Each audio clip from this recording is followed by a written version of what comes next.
معزز سامعین و سامعات، گزشتہ خطبہ جمعۃ المبارکہ میں آپ نے سماعت فرمایا تھا کہ ہمیں اپنی اصلاح کی طرف توجہ کرنی چاہیے، اس کے لیے کوشش کرنی چاہیے، کیونکہ انسان کو اس کا نفس بھی برائی کے اوپر ابھارتا ہے۔ وہ آپ نے سماعت فرما لیا، اور خطبہ میں نبی علیہ الصلوۃ والسلام پڑھا کرتے تھے نا، وَنَعُوذُ بِاللَّهِ مِن شُرُورِ أَنفُسِنَا، اللہ ہمیں ہمارے نفسوں کے شر سے محفوظ فرمائے۔ تو انسان کا نفس بھی اس کے لیے مزین کر کے، خوبصورت کر کے گناہ کو اس کے سامنے پیش کرتا ہے اور اس کی گمراہی کا سبب بنتا ہے۔ تو اس طرح نفس کو دبا کر اللہ کی اطاعت میں لانا اور نفس کی خواہشات سے اپنے آپ کو بچا کر اپنا تزکیہ کرنا، اپنی اصلاح کرنا، اپنی تربیت کرنا، یہ انتہائی ضروری ہے، کیونکہ ہدایت من اہتدی فانما یہتدی لنفسہ، جو ہدایت پاتا ہے اسے اس کے نفس کو ہی فائدہ ہے، ومن ضل فانما یضل علیہا، جو گمراہ ہوا اس کا وبال بھی اسی کے اوپر ہے، اسی کی جان پر ہے۔ اور وکلہم آتیہ یوم القیامۃ فردا، قیامت والے دن ہر شخص اللہ کے سامنے اکیلا اکیلا آئے گا۔ تو اس لیے سب سے پہلی اپنی اصلاح، یا ایھا الذین آمنوا قوا انفسکم، اپنے نفسوں کو بچاؤ اور اپنے اہل و عیال کو بچاؤ آگ سے۔ ولتنظر نفس ما قدمت لغد، اہل ایمان تم میں سے ہر نفس یہ دیکھے کل کے لیے اس نے کیا کیا ہے۔ تو یہ تو آپ نے ساری سماعت فرما لی گزشتہ خطبہ میں۔ تو ہم اپنے نفس کی اصلاح کیسے کریں؟ ہم اپنی توجہ جو ہے وہ ایک تو ہے کہ تزکیہ کن کن امور سے ہوگا، وہ انشاءاللہ پھر کبھی بیان کروں گا، تزکیہ نفس کے لیے شاید پہلے کبھی بیان کیا بھی ہو۔ تو ہمیں توجہ اپنے اوپر دینے کے لیے، اپنے نفس کو نیکی کی طرف مائل کرنے کے لیے، اس کے شر سے اپنے آپ کو بچانے کے لیے، خواہشات سے کو ترک کرنے کے لیے ہمیں کیا کرنا چاہیے؟ تو اس کا طریقہ کار کیا ہے؟ تو پہلی بات یہ ہے کہ آپ اپنی مجلس کو پاک کر لیں، اپنی صحبت کو پاک کر لیں، اپنی دوستیاں پاک کر لیں، اپنے یارانے درست کر لیں۔ یہ بنیادی بات ہے۔ عقائد اور اعمال کی اصلاح کے لیے آپ کی محفل اور مجلس اور دوستی اور تعلق صاف ستھرا اور پاک ہونا چاہیے۔ صالحین کے ساتھ جو صحبت ہوتی ہے وہ انسان کو صالح بناتی ہے۔ علماء کے ساتھ جو مجالست ہوتی ہے وہ انسان کی تربیت کرتی ہے۔ اسی لیے نیک صالحین اور اہل علم علماء کی مجالست کو اختیار کرنا اور اس کی کوشش کرنا، یہ نفس کو نیکی کی طرف راغب کرنا، اس کے لیے بنیادی کردار ادا کرتا ہے۔ اگر انسان کا تعلق اہل علم کے ساتھ ہے، نیک صالحین زہد اور تقوی والے پرہیزگار اس کے دوست ہیں، تو اس کو یہ تعلق اور مضبوط بنانا چاہیے۔ ان سے میل جول، ان کی ملاقات، ان کی زیارت، ان کے ساتھ بیٹھنا، ان کی مجالس کو اختیار کرنا، یہ کام جاری رکھے۔ اگر نہیں ہے تو اپنے اوپر توجہ دے، اپنی اس کمی کے اوپر توجہ دے کہ ان کا اٹھنا بیٹھنا، ان کی دوستیاں، اس کے تعلق، اس کی مجالست کن لوگوں کے ساتھ ہے اور اس کا نقصان اس کو کیا ہوگا۔ اب دیکھیے اللہ سبحانہ و تعالیٰ نے سورہ فرقان سورہ نمبر 25 کی آیت نمبر 27 میں فرمایا، یہ بڑی اہم بات ہے، وَيَوْمَ يَعَضُّ الظَّالِمُ عَلَى يَدَيْهِ يَقُولُ يَا لَيْتَنِي اتَّخَذْتُ مَعَ الرَّسُولِ سَبِيلًا، ظالم اپنے ہاتھ کو چبائے گا افسوس، حسرت کے ساتھ، ندامت، شرمندگی کے ساتھ، لیکن اب تو کچھ ہو نہیں سکتا سوائے حسرت کے، اب کچھ نہیں ہو سکتا۔ وہ اپنے ہاتھ چبائے گا غم کے مارے، افسوس کے مارے، حزن و ملال کے مارے، اور کیا کہے گا؟ اے کاش رسول کا رستہ اختیار کرتا۔ اب آگے بات قابل غور ہے، یا لیتنی لم اتخذ فلانا خلیلا، اے افسوس میں فلاں شخص کو دوست نہ بناتا۔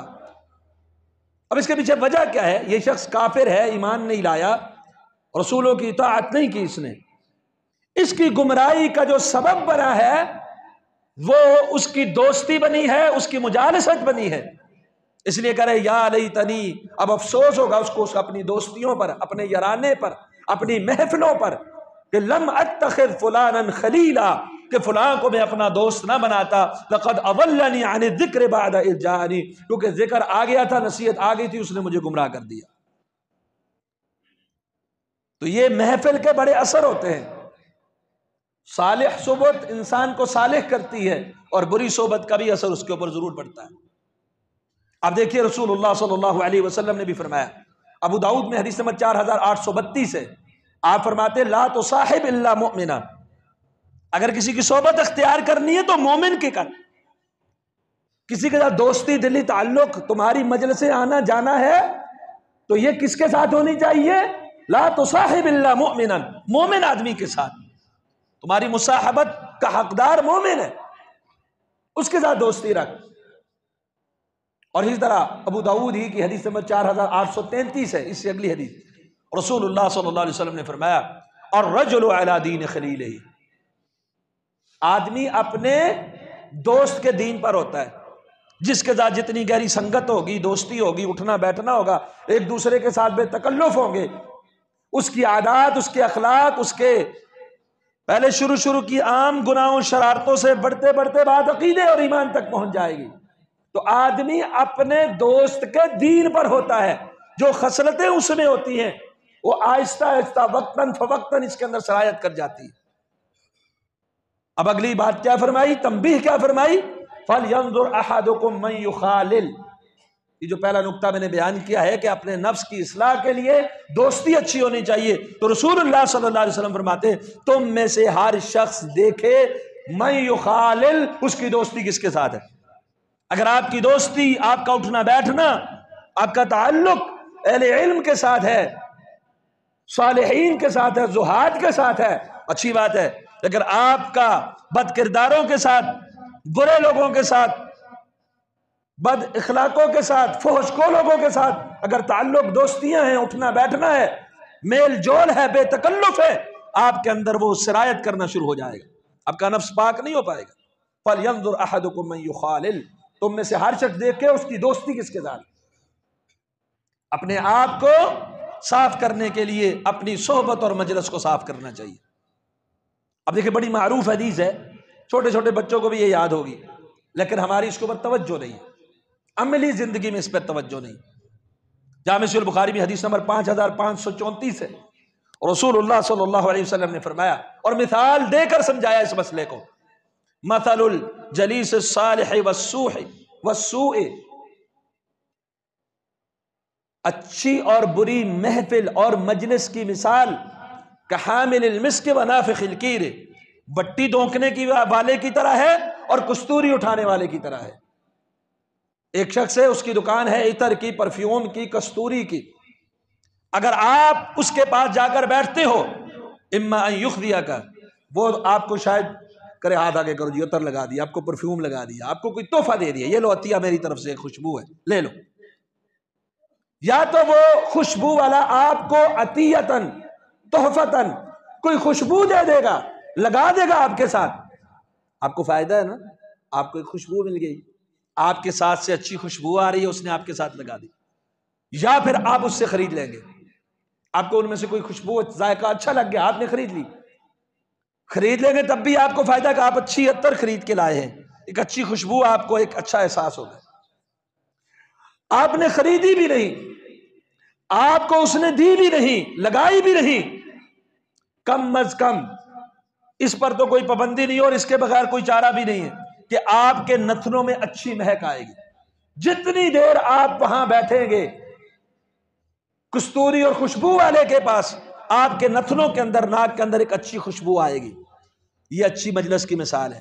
اگر آپ اچھی مجلس اختیار کرتے ہیں، اہل علم اور صالحین کی مجلس میں بیٹھتے اٹھتے ہیں، تو آپ اپنے نفس کو صاف کر لیں گے، کوئی نہ کوئی فائدہ اس کا ضرور ہوگا، آپ کوئی بری خصلت ترک کر دیں گے، آپ کو کوئی نیا مسئلہ مل جائے گا، آپ شریعت کی پابندی کی طرف آپ کی رغبت ہو جائے گی، نیکی کرنے کا آپ کو دل کرے گا، کوئی نہ کوئی فائدہ آپ کو ضرور ہوگا۔ اور اگر مجلس بری ہے، محفل بری ہے، یارانہ غلط ہے، تو پھر جٹ پٹھی دوکنے والے کے پاس آپ جائیں، آپ کے کپڑے جلا دے گا، کوئی چنگاری اٹھے گی، آپ کو نقصان ضرور ہو جائے گا۔ اور اگر یہ نہ بھی ہوا آپ کے نتنوں میں بدبو جائے گی، مطلب یہ ہے کہ آپ کو کوئی نہ کوئی اس کا اثر پہنچ کر ہی رہے گا۔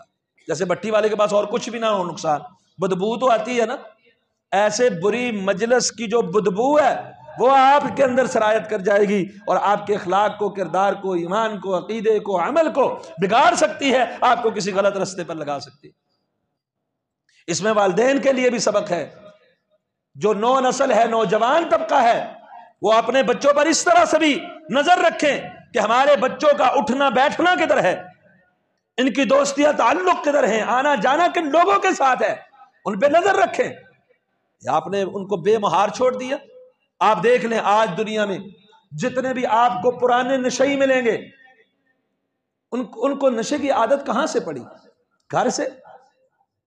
خود دل نے چاہا خریدا؟ نہیں، کسی نے ان کو لگا دیا، کسی محفل میں لگے، کسی دوستی میں۔ جتنی غلط حرکات ہیں، اور جو لوگوں نے، جو نوجوانوں نے آج کل جو حلیہ اور کچھ بنایا ہوتا ہے، یہ سارا اثر ان کو اگر ملتا ہے بری محفل سے ملتا ہے۔ تو پہلے اپنی محفلیں پاک کریں، اپنے آپ کی اصلاح کرنی ہے، نیکی کی طرف راغب کرنا ہے، نفس کو مطمئن بنانا ہے، اپنی محفل پاک کر لیں اور اپنی اولاد کے اوپر خصوصی توجہ دیں، خصوصاً جب بچہ 14 15 16 سال کا ہو جائے، ابھی سے اس کی دوستی، اس کا تعلق، اس کی محفل، اس کا اٹھنا بیٹھنا، اس کی جو چال چلن وہ سیکھ رہا ہے، وہ ایسے لوگوں کے پاس ہو جو تربیت کرنے والے ہیں، اس کے اخلاق اور عادات کو سنوارنے والے ہوں، نہ کہ بگاڑ کا باعث اور سبب بننے والے۔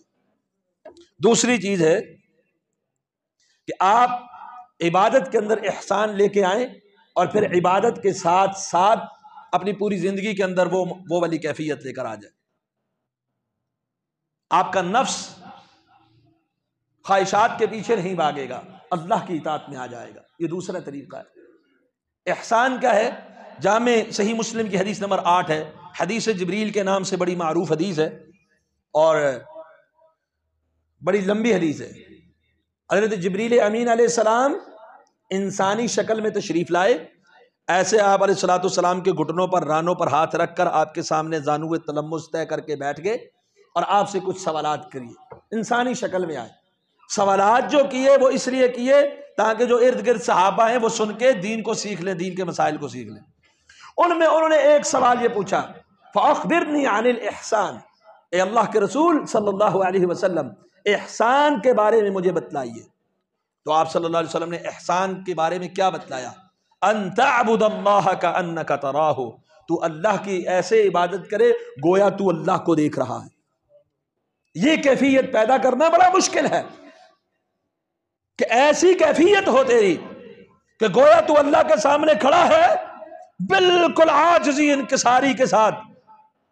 اگر یہ ممکن نہیں کر سکتا فَإِنَّهُ يَرَاكَ، اللہ کو تو دیکھ ہی کوئی نہیں سکتا، لیکن اگر یہ کیفیت نہیں مانتی کہ میں اللہ میرے سامنے، میں اس کو دیکھ رہا ہوں اور یہ تو کیفیت ہونی چاہیے کہ وہ تجھے دیکھ رہا ہے، تو اس سے مخفی نہیں، تیری ایک سینے کی بات بھی، تیرے دل میں پیدا ہونے والی بات جو تیرے لبوں پہ نہیں آئی، زبان پہ نہیں آئی، اللہ اس سے بھی واقف ہے، تو فَإِنَّهُ يَرَاكَ، وہ تجھ کو تو دیکھ رہا ہے۔ اور یہ عبادت کے اندر جب آئے گا اللہ مجھے دیکھ رہا ہے، انسان کی عبادت کے اندر احسان آئے گا، انسان عبادت کے اندر خشوع اور خضوع آئے گا، نماز کے اندر خشوع اور خضوع آئے گا، پھر چلتے چلتے اپنی ساری زندگی میں لائیں۔ جب بھی آپ کے سامنے گناہ ہو، جب بھی آپ کے سامنے نافرمانی آئے، جب بھی آپ کی زبان سے کوئی ایسی بات نکلے، عقل حرام آپ کے سامنے آئے، حرام مال سامنے آئے، یا کوئی اور قضیہ، قاعدہ کلیہ کوئی بھی آپ کے سامنے ایسا آتا ہے جو غیر شرعی ہے، آپ کے ذہن کے اندر یہ بات آئے اللہ مجھے دیکھ رہا ہے، میں نے اللہ کے سامنے جانا ہے، اللہ انسان کے نفس کو اپنی طرف موڑ دیتا۔ اب دیکھیں اللہ سبحانہ وتعالی سورہ علق میں کیا فرمایا، الم یعلم بان اللہ یرا، وہ جانتے نہیں کہ اللہ دیکھ رہا ہے؟ کیا یہ نہیں جانتے کہ بے شک اللہ یرا، دیکھ رہا ہے؟ اور یہ کیفیت انسان کو نیکی کی طرف راغب کر دیتی ہے۔ امام ابن عساکر رحمہ اللہ نے تاریخ دمشق میں روایت کیا، سیدنا عبداللہ بن عمر رضی اللہ تعالیٰ عنہما ایک سفر پر مدینے کے نواحی علاقے میں نکلتے ہیں، سفر کے اندر تو وہاں پر انہوں نے دسترخوان ان کے لیے بچھایا گیا، کھانا وغیرہ پیش کیا گیا، تو انہوں نے جب کھانے کے لیے بیٹھے تو دیکھا ایک شخص ہے جو بکریاں چرا رہا ہے، چرواہا۔ انہوں نے کہا تم بھی آ جاؤ، ہمارے دسترخوان پر بیٹھو اور ہمارے ساتھ یہ کھانا کھا لو۔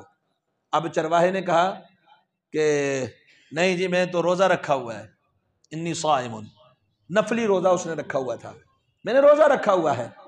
عبداللہ بن عمر رضی اللہ تعالی عنہما انہوں نے کہا اتنی سخت گرمی ہے اور کام بھی تیرا مشکل ہے بکریاں چرانا، تو اتنی گرمی میں تم نے نفلی روزہ رکھا ہوا ہے؟ کہتے جی ہاں میں نے روزہ رکھا ہوا ہے۔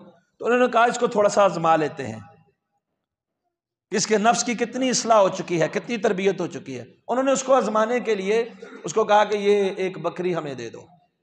اس نے کہا میں بکریوں کا صرف چرواہا ہوں، غلام ہوں، صرف میرا کام ہے بکریاں چرانا اور واپس لے کے جانا، مالک نہیں ہوں ان کا، تو یہ بیچ تو مالک ہی سکتا ہے نا، تو آپ مالک کے پاس جائیں۔ انہوں نے کہا اگر کوئی بکری چر رہی ہے اس جنگل میں، کوئی بیڑیا آ کے بھی اس کو لے کے جا سکتا ہے کہ نہیں جا سکتا؟ لے کے جا سکتا ہے، تو یہی کہہ دینا بیڑیا لے کے چلا گیا تھا۔ بکری تو ایک آدھ غائب ہو جاتی ہے چرانے سے، بیڑیا لے جاتا ہے، کوئی لے جاتا ہے، تو بھی ایسے ہی کہہ دینا جب اس وقت جب بیڑیا لے جا مالک کو جا کر کیا کہتے ہو؟ یہی کہتے ہو نا ایک بکری کو بیڑیا لے گیا، نقصان ہو گیا ایک بکری کا، تو آج بھی یہی کہہ دینا اس میں سے تجھے گوشت بھی دیں گے اور تجھے قیمت بھی مل جائے گی۔ اب ان کا ارادہ لینے کا نہیں تھا، ایسے صرف اس کو چیک کرنا تھا، کیونکہ یہ بھی زہد اور تقوی کے اندر اپنی مثال آپ رکھتے ہیں۔ عبداللہ بن عمر رضی اللہ تعالیٰ عنہ، اس آدمی نے کہا اچھا آپ مجھے یہ بتائیں میں مالک کو جا کر اگر کوئی ایسی ویسی بات کہہ کے جھوٹا بہانہ بنا کے بچ جاؤں گا، فَأَيْنَ اللَّهُ، اللہ کہاں ہے؟ فَأَيْنَ اللَّهُ، پھر اللہ کہاں ہے؟ اللہ تو دیکھ رہا ہے، اس پہ تو پتا ہے۔ اب دیکھیے اللہ نے اس کے اوپر کتنی مہربانی کی، مَن يَتَّقِ اللَّهَ يَجْعَل لَّهُ مَخْرَجًا، جو اللہ سے ڈرتا ہے اللہ تنگیوں سے نکلنے کے راستے بنا دیتا ہے۔ مَن يَتَّقِ اللَّهَ، جو اللہ سے ڈرتا ہے، يَجْعَل لَّهُ مِنْ أَمْرِهِ يُسْرًا، اللہ کام آسان کر دیتا ہے، وَيَرْزُقْهُ مِنْ حَيْثُ لَا يَحْتَسِبُ، جس کا گمان بھی نہیں ہوتا اللہ وہاں سے روزی دے دیتا ہے۔ عبداللہ بن عمر رضی اللہ عنہ کو اس کا تقوی، اس کی دینداری، اس کے نفس کی اصلاح پسند آئی کہ چرواہا ہو کے غلام ہو کے اتنی گرمی میں اللہ کا فرما بردار اطاعت گزار ہے، اور اس کے ذہن کے اندر کیا بات ہے کہ یہاں اور کوئی نہیں دیکھ رہا، کوئی رسوائی کا خدشہ نہیں ہے، کوئی کسی کے سنانے ریا کی بات بھی نہیں ہے، صرف ایک بات فَأَيْنَ اللَّهُ، اللہ کہاں ہے؟ اللہ مجھے دیکھ رہا ہے۔ یہ واپس آئے، اس کے مالک کو ڈھونڈا اور اسے کہا یہ غلام بھی خریدنا چاہتا ہوں، یہ تیری بکریاں بھی خریدنا چاہتا ہوں، قیمت لگاؤ۔ قیمت لگا کے اس کا غلام بھی خرید لیا، اس کی بکریاں بھی خرید لی، بکریاں اور غلام لے کر اس کو کہنے لگے یہ آج کے بعد تو ان کا مالک ہے، چرواہا نہیں، اور تو غلام بھی نہیں، تجھے آزاد کرتا ہوں۔ غلام نہیں اب تو میرا، تو اب آزاد ہے، آزادی بھی اللہ نے عطا فرما دی اور مالک بھی بنا دیا اللہ نے مال کا۔ تو اب دیکھیے اس کے ذہن میں کیا تھا، فَأَيْنَ اللَّهُ، یہ آج ہمارے ذہنوں میں آ جائے۔ جیسے ہم روزہ رکھا ہوا ہوتا ہے، سامنے پانی آ جائے، پیاس لگی ہوتی ہے، تو ہم کیوں نہیں پانی پیتے؟ کیوں نہیں پانی پیتے؟ دنیا تو نہیں دیکھ رہی، میسر ہے آپ کو پانی ٹھنڈا پی سکتے ہیں، لیکن اس لیے کہ روزہ رکھا ہوا ہے، اللہ کے ساتھ معاملہ ہے۔ یہی معاملہ وراثت کے مسائل ہوں کر لیا کریں، یہی معاملہ کسی کے ساتھ کیس ہو زمین کا کہ میں نے دبائی ہوئی ہے کہ نہیں دبائی ہوئی، وہاں کر لیا کریں۔ یہی معاملہ کاروبار کے اندر، یہی معاملہ سودی نظام کے اندر، رشوت کے اندر، اخلاق کردار کے اندر، یہی معاملہ کہ اللہ دیکھ رہا ہے، اللہ کے سامنے پیش ہونا ہے، تو ہر گناہ چھوٹ جائے گا، ہر گناہ چھوٹ جائے گا۔ تو یہ دوسرا کام اپنے نفس کی تربیت کا کہ اللہ دیکھ رہا ہے۔ اور تیسری بات اپنی موت کو یاد کرنا۔ انسان دنیا میں آیا ہے، اس نے دنیا سے رخصت ہو جانا ہے، مر جانا ہے، اس نے کوئی آب حیات پی کر نہیں آیا کہ ہمیشہ زندہ رہے گا۔ آج کوئی ہے تو کل نہیں، کل ہے تو پرسوں نہیں، اور کتنے ہی اپنے ہاتھوں سے ہم نے مردوں کو دفن کیا، ہم لوگوں کو کفن پہنا چکے ہیں، ہم ان کے جنازے پڑھ چکے ہیں اور ڈیلی کی روٹین کے ساتھ پڑھ چکے ہیں، لیکن اپنی موت کو ہم یاد نہیں کرتے، ہمارے نفس کی اصلاح نہیں ہوتی۔ نبی اکرم صلی اللہ علیہ وسلم نے فرمایا، جامع ترمذی میں حدیث نمبر 2307 ہے، ابو ہریرہ رضی اللہ تعالیٰ عنہ فرماتے ہیں رسول اللہ صلی اللہ علیہ وسلم کا فرمان ہے، اکثروا ذکر حازم اللذات، یعنی الموت، لذتوں کو توڑ دینے والی، کاٹ دینے والی کو کثرت کے ساتھ یاد کیا کرو۔ اگر آپ کو کسی گناہ میں، کسی نافرمانی میں، کسی محفل میں جانے میں لذت محسوس ہو رہی ہے، دل کی رغبت محسوس ہو رہی ہے، موت یاد کریں گے، اللہ اس کی لذت کو ختم کر دے گا۔ یہ لذتیں کاٹتی ہے، گناہ کی لذتیں کاٹ دیتی ہے۔ نفسانی خواہشات کی لذات کو یہ ختم کر دیتی ہے۔ وہ کون سی چیز ہے؟ اپنی موت کو یاد کرنا۔ اپنی موت جو بندہ یاد کر گیا اس نے اپنے نفس کی اصلاح کر، پھر وہ نہیں دیکھتا یہاں میرا دھڑا پارٹی ہے، یہاں معاشرہ ہے، ہم کئی گناہ سے کر جاتے کہ یہ معاشرے کا رواج ہے کیا کریں، نہیں نہیں، پھر وہ تنہائی ہو، خلوت ہو، محفل ہو، نہیں دیکھے گا کچھ بھی، اس کا اور اللہ کا معاملہ ہوگا۔ وہ کہے گا نہیں مر کے اللہ کو جواب دینا ہے، میں آپ کو جواب نہیں دینا، آپ جو مرضی کہہ لے، جو مرضی سوچ لے، میرا اللہ کے ساتھ معاملہ ہے۔ اس لیے موت کو یاد کریں، آپ کے نفس کی اصلاح ہو جائے گی۔ اور رسول اللہ صلی اللہ علیہ وسلم نے فرمایا، صحیح مسلم کی ایک حدیث ہے، حدیث نمبر 976، اس کا ایک جز ہے، فزور القبور، قبروں کی زیارت کیا کرو۔ کیوں؟ تمہیں موت یاد دلائیں گی۔ موت کو یاد کرنے کے لیے ایک طریقہ کیا ہے؟ آپ قبرستان جائیں۔ ہم قبرستان بھی کسی الٹے کام کے لیے جاتے ہیں۔ قبرستان جائیں، آپ زیارت کریں، اپنے نفس کی اصلاح کریں، اپنی موت کو یاد کریں۔ کل یہ لوگ ہماری طرح کھاتے پیتے جاگتے سوتے کام کاج کرتے، کاروبار مال دولت پیسہ گاڑی بنگلہ سب کچھ تھا، آج یہ زیر زمین ہے، مٹی کے نیچے ہیں، کل میں نے بھی یہی آ جانا ہے۔ جب قبرستان کی زیارت کریں گے تو قبر کی زیارت سے کئی فوائد ہوں گے۔ تذکرکم الآخرہ، آخرت یاد آئے گی، تذکر الموت، موت یاد آئے گی۔ ایک حدیث مسند احمد کی، ترق القلب، دل کو نرم کرے گی، یہ دل کو نرم کرنے والی ہے قبور کی زیارت، اور اس سے موت یاد آتی ہے۔ نبی علیہ السلام نے پہلے منع کیا تھا، پھر بعد میں اجازت دے دی، فزوروہا، پہلے منع کیا تھا کنت نہیتکم عن زیارت القبور فزوروہا فانہا تذکرکم الآخرہ، قبر کی زیارت کرنا تمہیں آخرت یاد دلا دے گی۔ قبریں پھر کیسی ہوں؟ کچی، قبر کچی ہو، ایسے ماربل ایسا لکھا لکھائی اوپر ایسے ڈیزائن، وہاں کہاں آخرت یاد آتی ہے؟ کچی قبر۔ رسول اللہ صلی اللہ علیہ وسلم کے دور کی جو قبر ہے، جو شریعت کے مطابق قبر ہے، کچی قبر، وہاں جا کے انسان کا دل نرم ہوتا ہے۔ جہاں دمالے ڈالی جا رہی ہوں وہاں نہیں دل نرم ہوتا۔ اس لیے قبروں کی زیارت کرے، وہ موت کو یاد دلائیں گی، اور موت کو یاد کیا ہوتا ہے؟ اپنے نفس کی اصلاح ہوتی ہے، لذتیں گناہوں کی ٹوٹ جاتی ہیں۔ اب دیکھیں نبی اکرم صلی اللہ علیہ وسلم نے اس موقع کے اوپر بھی تربیت فرمائی۔ ابن ماجہ میں حدیث نمبر 4195 ہے، حضرت براء بن عازب رضی اللہ تعالیٰ عنہ روایت کرتے ہیں، ایک دفعہ ایک قبر کے کنارے پر نبی علیہ السلام بیٹھ کے، قبر کھودی گئی، آپ اس کے کنارے پر بیٹھے ہوئے ہیں، ابھی جنازہ پڑھنا ہے، دفنانا ہے، بعد کی بات ہے، قبر کے کنارے پر آپ صلی اللہ علیہ وسلم بیٹھے ہوئے ہیں اور کرید رہے ہیں زمین کو، اور آپ صلی اللہ علیہ وسلم نے وہاں رونا شروع کر دیا، فَبَكَا حَتَّى بَلَّ الثَّرَى، اتنا روئے کہ مٹی تر ہو گئی۔ یہ کون ہے؟ محمد الرسول اللہ صلی اللہ علیہ وسلم، کہ کائنات میں ان سے بڑا متقی اللہ نے پیدا کیا ہی نہیں ہے۔ فَبَكَا حَتَّى بَلَّ الثَّرَى، روئے کہ مٹی تر ہو گئی، اور آپ نے اپنے صحابہ کو اس وقت فرمایا، یا اخوانی لمثل هذا فاعدوا، اے میرے بھائیو اس کے لیے تیاری کر لیں۔ قبر کے موقع پر پریکٹیکلی قبر دکھا کے اس گڑھے کو، اس کے لیے تیاری کر لو۔ پہلے ایسے ہوتا تھا ہمارے اسلاف میں، کوئی اگر قبرستان چلا جاتا یا کسی جنازے پہ چلا جاتا یا کوئی ان کا عزیز فوت ہوتا، ان کے دل نرم ہوتے، موت یاد آتی۔ آج تعزیت کے لیے بیٹھتے ہیں، ان کی گپیں آپ سن لیں کیسی ہوتی ہیں، ساری دنیا داری، فحش گوئی، بری باتیں، کیا کس پہ آئے ہوئے ہیں؟ میت کی تعزیت کرنے کے لیے، بندے کو حوصلہ دینے کے لیے آئے، لیکن وہاں جا کے بھی گپیں اپنی ہیں۔ کسی نے اپنی گائے بھینس کا قصہ چھیڑا ہوا ہے، کسی نے مکان زمین کا قصہ چھیڑا ہوا ہے، کسی نے کسی کے اوپر جو ہے وہ لان تان کا قصہ چھیڑا ہوا ہے۔ وہاں بھی اپنی بات، موت کی بات، آخرت کی بات نہیں ہو رہی۔ کوئی قبر کے اوپر بھی جائے وہاں بھی یہی حال ہے، میت کے اوپر وہاں بھی یہی حال ہے۔ تو یہ ایک وعد ہوتا ہے، کوئی مر گیا کل میں نے مرنا، اپنی موت کو یاد کریں۔ جب اپنی موت کو یاد کریں گے تو اپنے نفس کی اصلاح ہوگی، یہ لذتیں توڑ دینے والی۔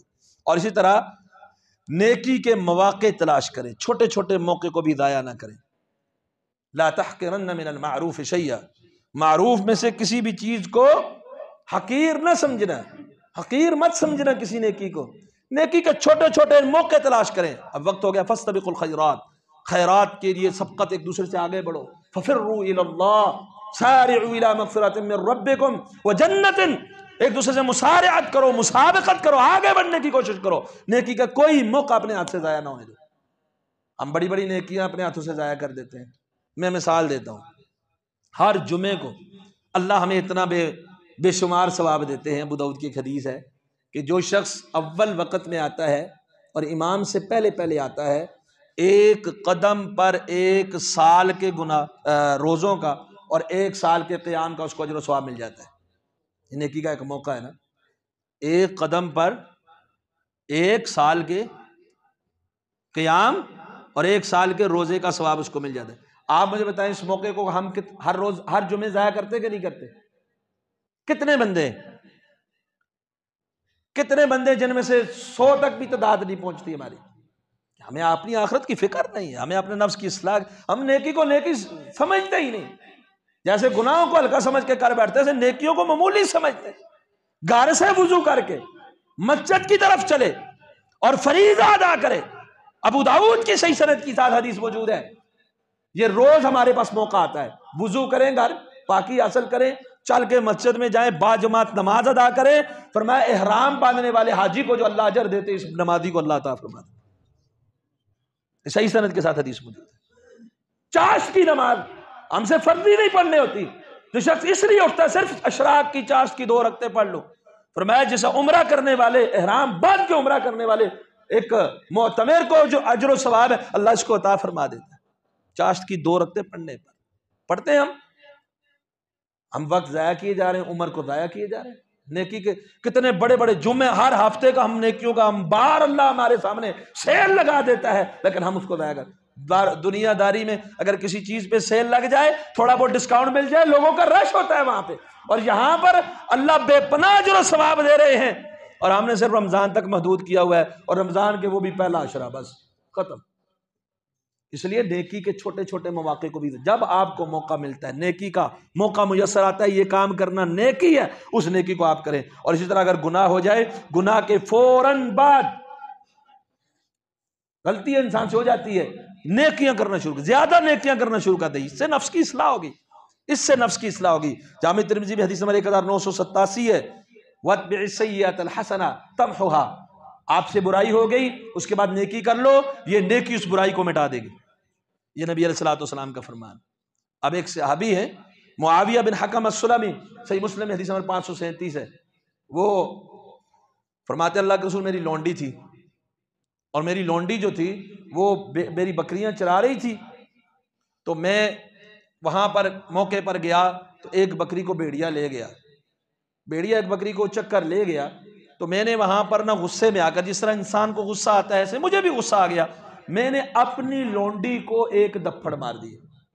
ہم کتنی لوگوں کو گالیاں دیتے ہیں، ہم کتنی لوگوں پر ظلم کرتے ہیں، کتنی لوگوں کا حق مال کھاتے ہیں، یہ اپنی لونڈی کو ایک دپڑ مار گئے، صرف ایک دپڑ اپنی لونڈی کو مار دیا، اور پھر اب بعد میں افسوس ہوا، اب کہتے ہیں اللہ کے رسول اس کو آزاد نہ کر دو۔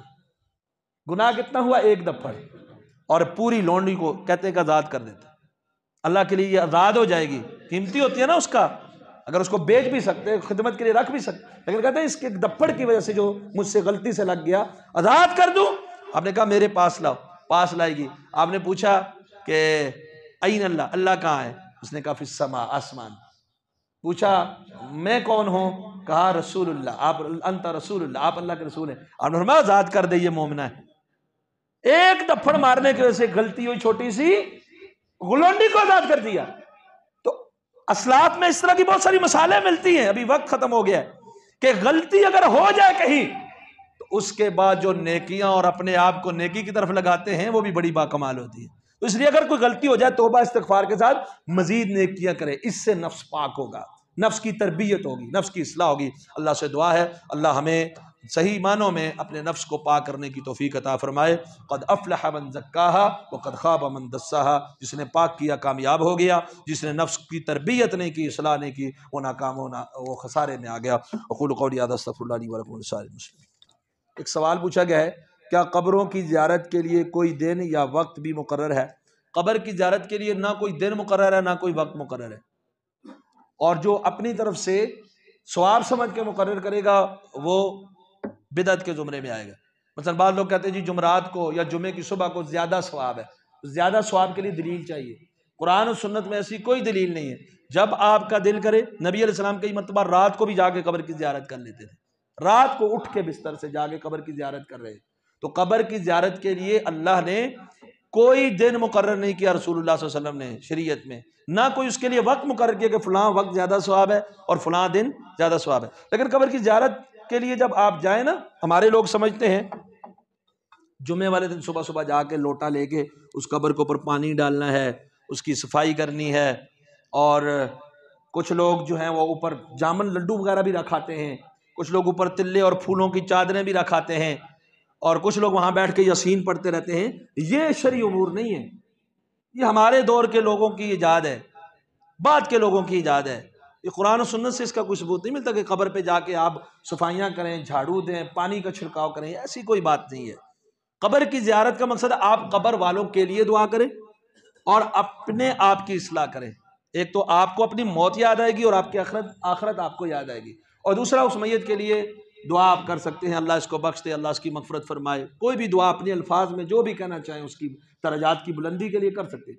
قبر پر جا کے قبر والے سے مانگنا یا قبر پر جا کے یہ جو دیگر امور ہم کر رہے ہوتے ہیں، آج کل تو باقاعدہ رحلیں لگ چکی ہیں، وہاں قرآن رکھے جاتے ہیں کہ جمعے والے دن جا کے ثانیوں وہیں سے نکالا، اور خاص کر خواتین وہاں پورا ٹولہ بنا کے بیٹھ کے پڑھتی رہتی ہیں، پھر پھولوں کی چادریں چڑھانا، تلے کی چادریں چڑھانا، کالی چادریں چڑھانا، آیت الکرسی لکھ کے اوپر چڑھانا، سارے امور غیر شرعی اور محرم نئے ہیں۔